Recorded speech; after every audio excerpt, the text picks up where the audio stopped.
దేవాలయానికి వెళ్ళినప్పుడు దేవుడు కనపట్టలేదు నాన్న అని మనం ఏడిస్తే ఆ తండ్రి వారి భుజాల మీద మనల్ని కూర్చోబెట్టి దేవుణ్ణి చూపిస్తాడు. అప్పుడు మనకి తెలుస్తావు మనం కూర్చున్నదే భగవంతుడి భుజాల మీద అని.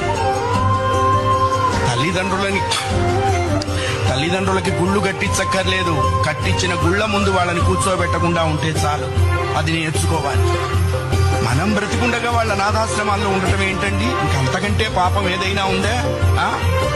కాశీలో యజ్ఞం చేస్తే వస్తుందా?